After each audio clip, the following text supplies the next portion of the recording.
بسم اللہ الرحمن الرحیم۔ محترم ناظرین السلام علیکم۔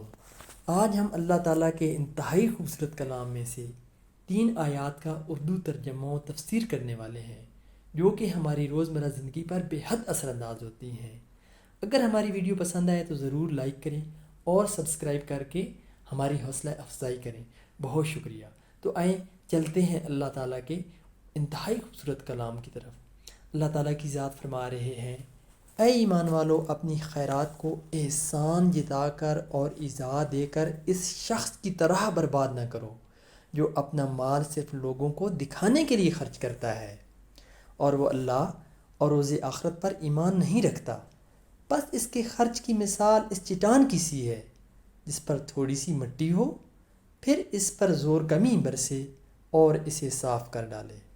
اس طرح یہ لوگ اپنے اعمال سے کچھ بھی اجر حاصل نہ کر سکیں گے اور اللہ کافروں کی رہنمائی نہیں کرتا۔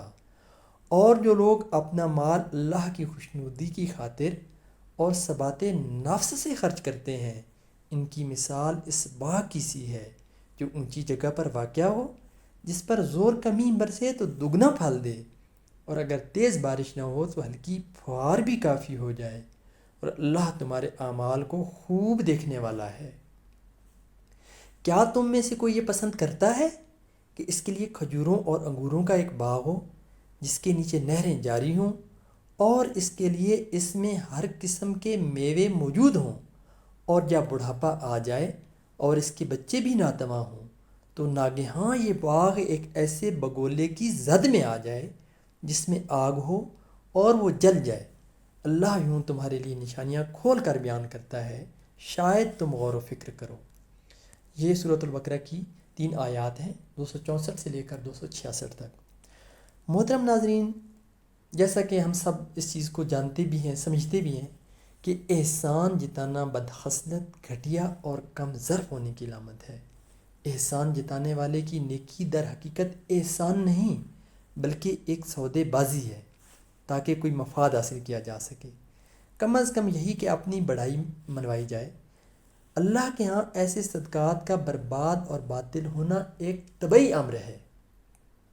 اگر اس نیک عمل کے پیچھے اللہ تعالیٰ کی خوشنودی جیسے پاک عوامل اور جذبات کار فرما ہوں تو اس عمل کی جڑیں بہت گہری ہوتی ہیں، جو ایسی زرخیز مٹی اور اونچی جگہ پر واقع ایسے باغ کی طرح ہے کہ بارش اس کی مٹی کو بہا کر نہیں لے جا سکتی بلکہ اسے سرسبز و شاداب بنا دیتی ہے اور اس کی پیداوار کو دوگنا کر دیتی ہے۔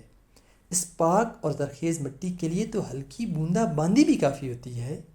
یہ باغ قلب مومن کی سطح مرتفع پر ہونے کی وجہ سے ہر قسم کی گندگی سے پاک ہوتا ہے، فیاض بھی ہے اور حصول فیض کے لیے مناسب بھی، اور ذرا سی نمی سے سرسبز و شاداب ہو جاتا ہے۔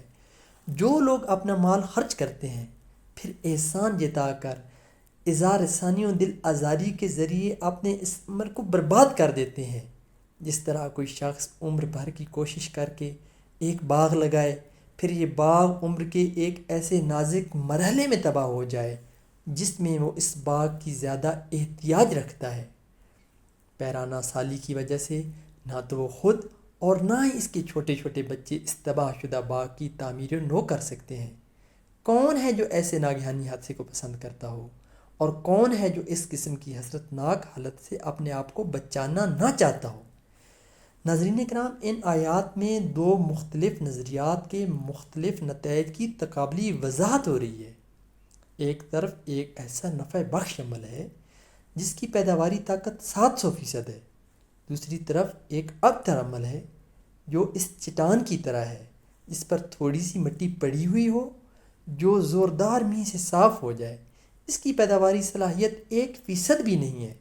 ایک طرف سطح مرتفع پر واقع وہ باغ ہے جو اچھی یا تھوڑی بارش دونوں حالتوں میں بیمہ شدہ ہے اور اچھی فصل کا ضامن ہے۔ اللہ اکبر۔ دوسری طرف وہ باغ ہے جس کا مستقبل نہایت تاریک ہے اور جس پر صرف شدہ عمر بھر کی زحمات کو ایک لمحہ کی تند و تیز آندھی اور آگ تباہ و برباد کر کے رکھ دیتی ہے۔ محترم ناظرین، اگر ہماری ویڈیو اچھی لگی ہو تو ضرور لائک کریں اور ہمارے چینل کو سبسکرائب کر لیں۔ جزاک اللہ۔ اللہ پاک ہمیں عمل صالح کرنے کی توفیق عطا فرمائے۔ الہی آمین۔